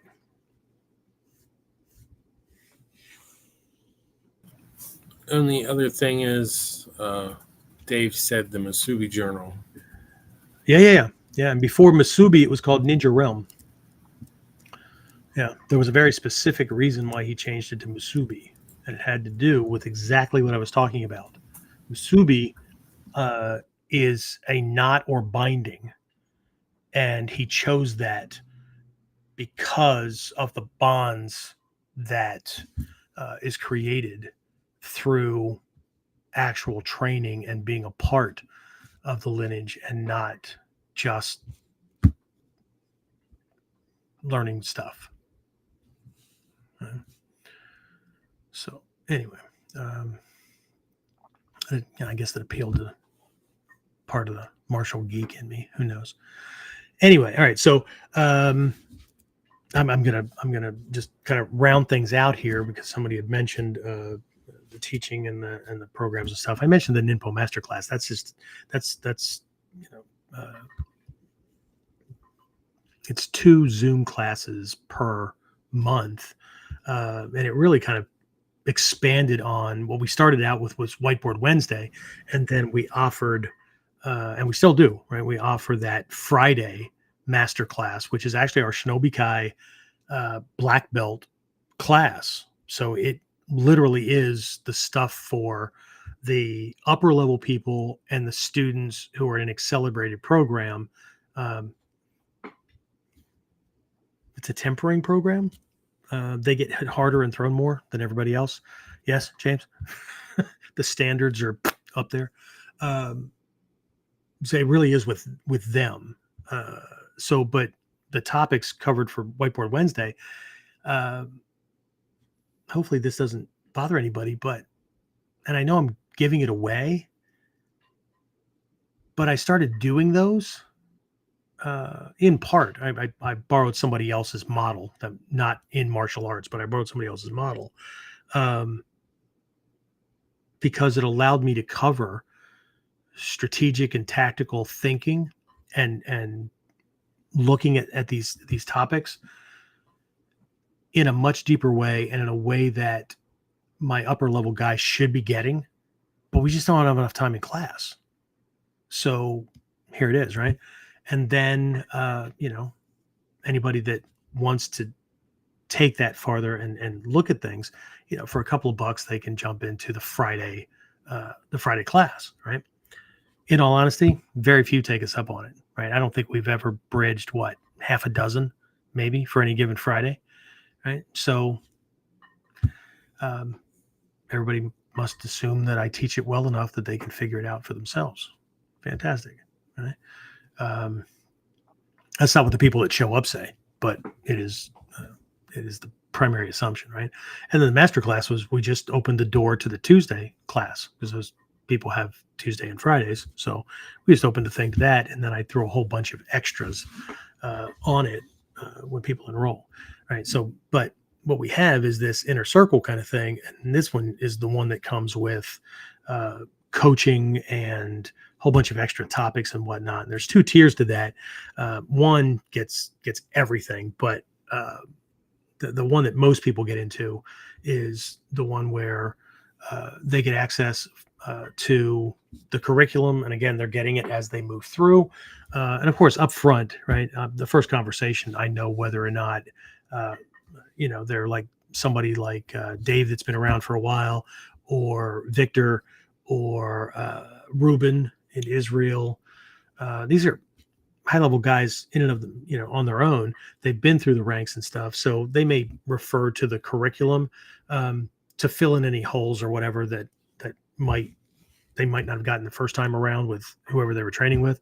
But a lot of these guys are in it for the extra coaching and stuff like that, right? So there's a group coaching telecall, actually, teleseminar once a week. So they're either in the Tuesday night group or they're in the Friday morning group, again, accounting for as many places as I can on the planet. And that's generally a Q&A. But if nobody has any questions, I toss extra topics in there. So week one is Seishin, right? It's personal development, it's history, it's, those kind of things. Student questions always take top priority. But if nobody has anything, then week one is personal development, Seishin. Like I said, it could be history, it could be anything like that. Week two is week two, strategy and tactics. So we'll look at things that may or may not come up on a Whiteboard Wednesday. And so they're not technique specific, although I may highlight certain techniques or certain lineages or certain scrolls that's indicative of, or that's where it came from or whatever. Week three is skills and techniques, in which case we will highlight skills or a category of skills or certain techniques or whatever. And week four is weapons. There's a ton of stuff. And then those people also, right, get the Nimpo Masterclass stuff. So they still get the Zoom classes. I added those things in. And actually that part of that grew out of COVID, right? Because we were already virtual, and it was, we took our classes virtual and made sure that our, the inner circle folks that were long distance could, get in on those classes. And if you can't make the classes, everything from the coaching calls that are audio only to the Zoom things and all that, they're all recorded, right? So Anyway, what I did when I sat down with this stuff, because the first program I ever put out was one called Ninja no Hachimon, the 8 gates of authentic ninja training.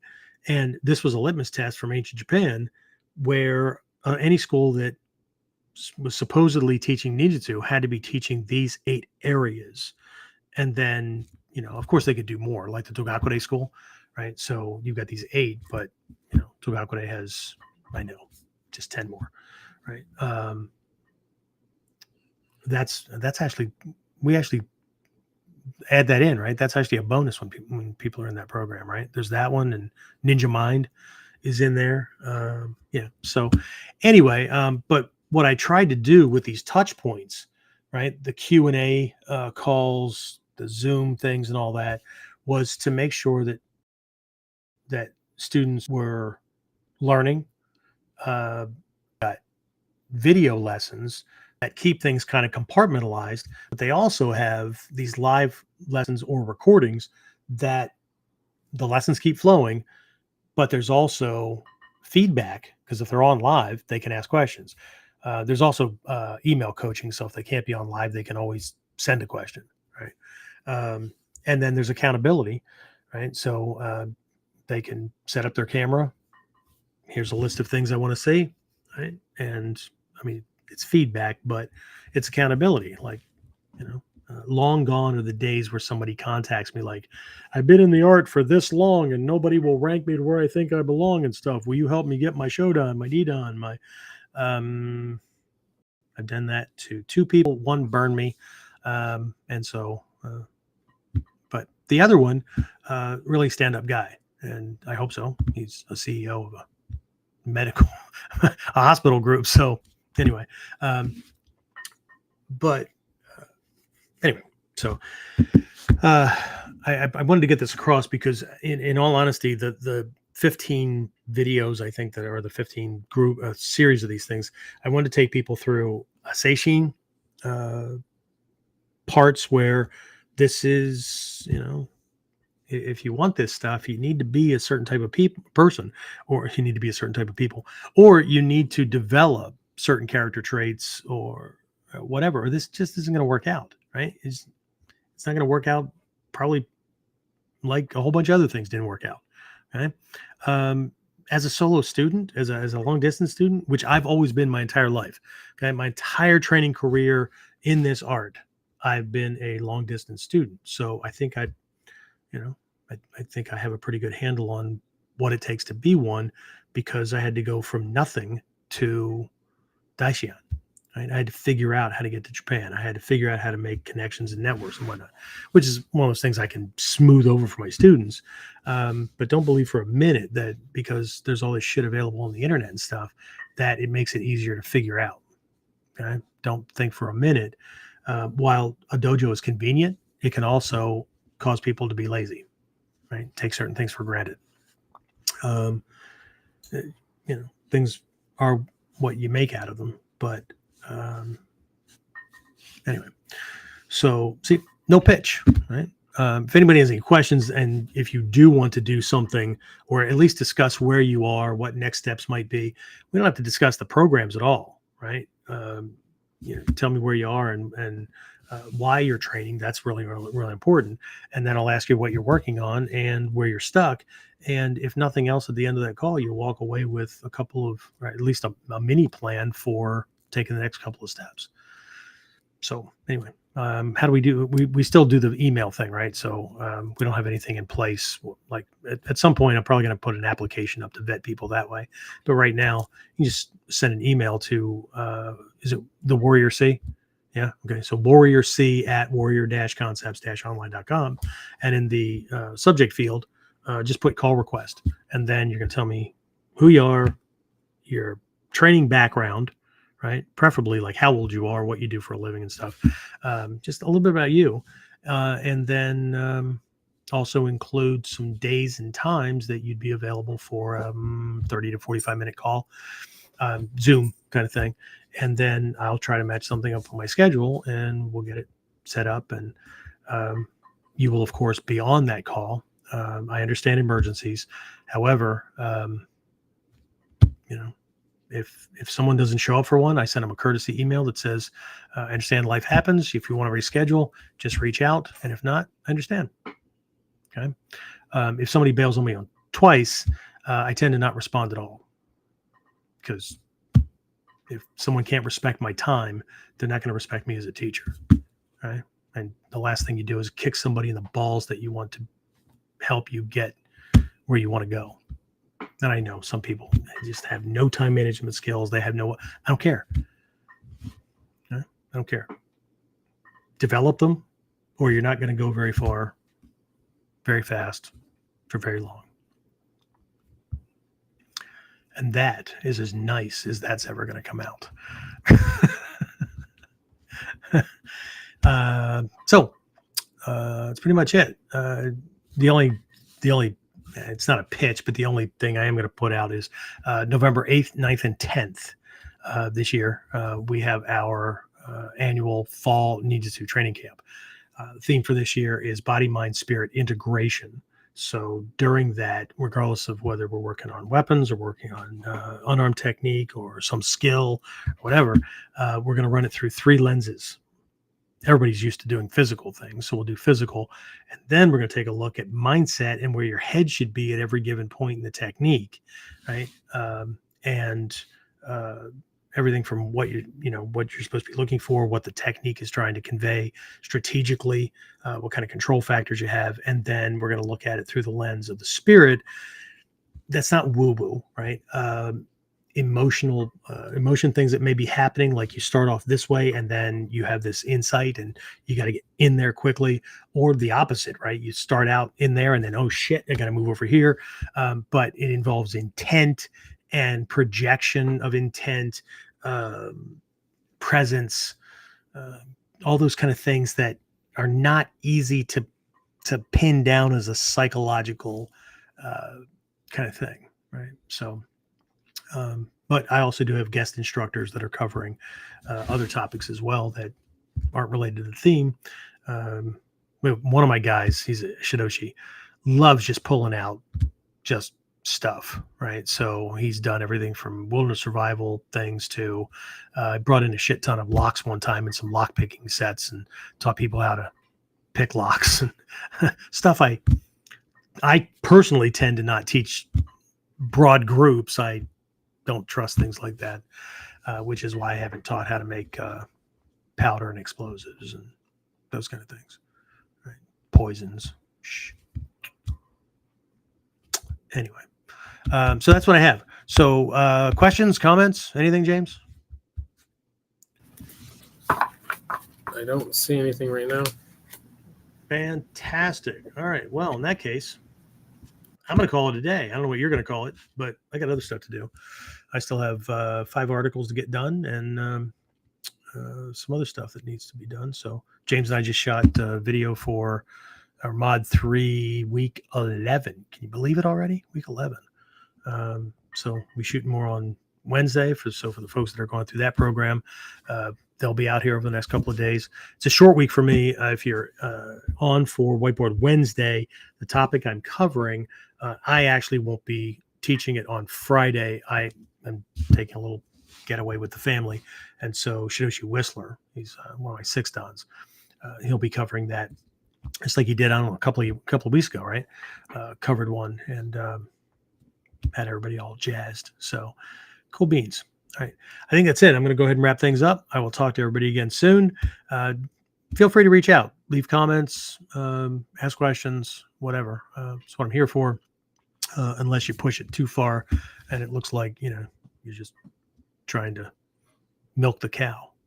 I know I'm fat, but not a cow. Not going to do the bull thing either. All right. So James is just shaking his head. All right. That's it. I'll talk to everybody again next time on KUDEN. Get more of KUDEN Radio. Subscribe through your favorite podcasting site or join our clan of serious modern warriors at onlineninjaacademy.com.